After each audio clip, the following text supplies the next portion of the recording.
Nesse vídeo nós vamos falar um pouco sobre a questão de tempo em sistemas distribuídos e como manter relógios regulados entre várias máquinas. O nosso objetivo nesse vídeo é apresentar um pouquinho do problema de sincronização de relógios em sistemas distribuídos de uma forma bem realmente introdutória. Coloquei esse quadro do Dalí, que eu acho um quadro muito legal e que representa um pouco a noção de que o tempo é uma coisa que não é tão sólida, né? O relógio escorrendo, eu acho que é uma analogia legal para o que a gente vai ver aqui. Para a gente, tempo serve para determinar ordem em sistema distribuído. Quando eu tenho um relógio, eu consigo olhar para dois processos que estão executando e para cada evento nesse processo, por exemplo, aí no caso, são os momentos em que P1 e P2 estão assinalando valores para uma variável V, um valor V. E se eu tenho um relógio, eu consigo colocar tempo em cada um desses eventos e eu consigo falar em o que aconteceu antes e o que aconteceu depois. Além disso, o tempo serve para eu determinar a duração dentro do programa. Então eu quero que alguma coisa execute por tantos minutos. Ou eu posso usar para resolver dúvidas. Então, quem chegou primeiro, quem que pediu primeiro para fazer uma certa operação num servidor? Para isso eu preciso da noção de tempo. Quando eu faço isso em sistemas distribuídos, uma forma é colocar um relógio global. Então, é como eu considero quando eu tenho relógios que poderiam ser perfeitamente sincronizados entre várias máquinas. Todos eles começam no mesmo momento, com o mesmo valor, e à medida que eles vão evoluindo, eles nunca divergem, um nunca atrasa ou adianta em relação ao outro. Então, com isso, eu consigo marcar todo o evento que acontece com um timestamp, com uma marca de tempo que me diz quando que aquilo aconteceu. Então, numa figurinha semelhante à anterior, só que agora com mensagens trocadas entre P1 e P2, eu consigo colocar essas marcas de tempo e fazer análises do tipo: o processo P1 mandou uma mensagem para o processo P2 no momento 12 horas 31 minutos 35 segundos. E essa mensagem chegou um segundo depois no P2. Pouco depois, o P2 mandou uma mensagem para o P1 e essa mensagem saiu às 12h31 e 48 e chegou 4 segundos depois, às 12h31 e 52. Então eu consigo relacionar tempo de uma forma clara dentro dos processos. O problema é que isso só é viável em ambientes que estão dentro de uma mesma máquina, porque aí sim eu tenho um relógio compartilhado. Quando as máquinas estão separadas, não é tão fácil fazer isso. Então aí a gente cai no problema de tempo com relógios locais. Eu não tenho mais essa visão de que o tempo é o mesmo em todo lugar. E isso é o que a gente mais encontra em sistemas distribuídos. Nesse caso, os relógios de duas máquinas eles podem divergir um do outro ao longo do tempo. Um vai ser um pouco mais rápido, um pouco mais lento, um vai atrasar, o outro vai adiantar. E aí, na hora que eu olhar como que eles evoluem em relação a uma base padrão de tempo, nessa figura aí, o UTC, tempo universal padrão, alguns vão andar mais rápido e outros vão andar mais devagar. Então, isso torna um problema eu relacionar tempo de uma máquina com o tempo da outra. Ainda posso medir tempo de uma mesma máquina, porque aí eu tenho um relógio só fluindo dentro daquela máquina. Mas, quando eu quero comparar coisas que aconteceram em máquinas diferentes, aí eu tenho um problema, porque eu não consigo mais comparar diretamente, porque os relógios não são os mesmos.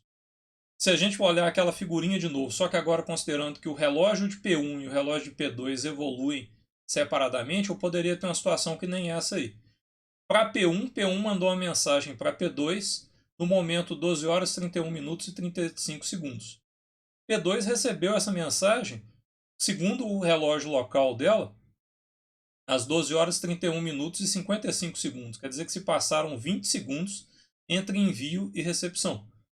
Comparado com o anterior, onde a gente estava vendo tudo com um relógio só, esse tempo parece muito maior do que o tempo que gastou no outro caso. Só que a coisa ainda pode ficar mais estranha. Nesse caso aqui, o P2 mandou uma mensagem para o P1 quando era no relógio de P2, 12 horas 32 minutos e 5 segundos. Só que essa mensagem foi recebida no relógio de P1 às 12 horas 31 minutos e 52 segundos. Quer dizer, ela foi recebida antes da hora em que ela foi enviada, se a gente considerasse os dois relógios como valendo a mesma coisa. Então isso gera problemas para a gente poder analisar tempo de uma máquina para outra. Para reduzir esses problemas, a gente usa o que a gente chama de mecanismos de sincronização. Mecanismos para tentar colocar o relógio das máquinas funcionando de uma forma mais regular. Esses algoritmos seguem normalmente o princípio de fazer as máquinas trocarem informação periodicamente, e nessa informação eles trocam o relógio de uma com a outra e fazem ajustes para tentar corrigir os desvios que eles observam. Problemas que a gente tem que lidar para fazer uma técnica de sincronização é, por exemplo, determinar como é que eu vou considerar o atraso. Porque mesmo na hora que eu meço alguma coisa numa máquina e meço logo depois quando a mensagem chega na outra máquina, gasta um tempo com a mensagem na rede. E esse tempo eu posso não ser capaz de medi-lo exatamente. Além disso, na hora que eu estou comparando o relógio de duas máquinas, como é que eu vou saber se tem uma que tem um relógio melhor do que a outra? São dois problemas que as técnicas de sincronização têm que levar em conta. Duas técnicas bastante conhecidas são o protocolo NTP, que é o mais usado hoje na internet. Então, o NTP, a gente define na internet várias máquinas com níveis especiais de relógio. O nível 0, que seria o nível absoluto, seria um relógio atômico, um relógio de uma placa de GPS, coisas desse tipo. O computador que está ligado no GPS ou no relógio atômico, ele já não está no mesmo nível do relógio. Ele está um pouquinho abaixo, então a gente fala que ele está no nível 1. E aí, se eu tiver um computador que comunica com aquele computador para poder fazer a sincronização, aquele outro computador está no nível 2, depois eu posso ter um nível 3 e assim por diante. Então eu defino camadas para eu saber quais são os relógios mais confiáveis. E para lidar com os atrasos, eu meço o tempo 4 vezes quando eu estou fazendo uma avaliação de tempo. A máquina que está no nível de baixo manda uma mensagem para a máquina que está no nível de cima desses extratos. Então, A está no nível I mais 1, B está no nível I. O A mede o tempo quando ele manda a mensagem, depois o B marca quando que ele recebeu a mensagem no relógio dele, depois o B responde e marca quando foi o momento em que ele enviou a mensagem no relógio dele, e o A marca quando que a mensagem chegou de volta no seu próprio relógio. Com base nesses tempos T1, T2, T3 e T4, T1 e T4 medidos na máquina A e T2 e T3 medidos na máquina B, a máquina A faz um cálculo para avaliar como que o relógio dela está avançando em relação ao relógio de B, e depois ela faz os seus ajustes.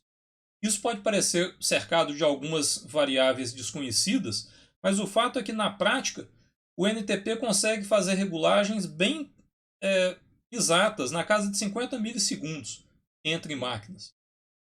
O outro algoritmo que é importante da gente conhecer um pouco é o algoritmo de Berkeley, que foi criado e distribuído dentro do Unix de Berkeley.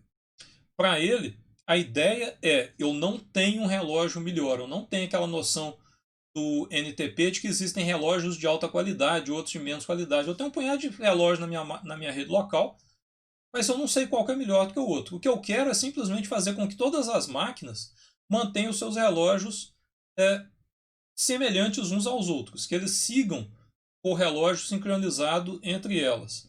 Então aí o que eu faço? Eu tenho um servidor e periodicamente ele mede o tempo que ele tem e manda essa medida de tempo para todas as máquinas, inclusive para ele mesmo.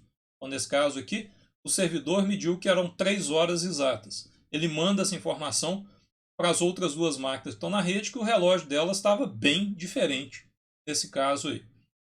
Agora, todas as máquinas reportam qual que é a diferença que elas estão vendo entre o tempo delas e o tempo do servidor. Então, o servidor não tinha diferença nenhuma, a primeira máquina estava 10 minutos atrasada e a outra máquina estava 25 minutos adiantada. Elas mandam essa informação, o servidor calcula a média entre essas diferenças e decide que ele tem que fazer um ajuste em cada uma, para colocar todas com valor médio.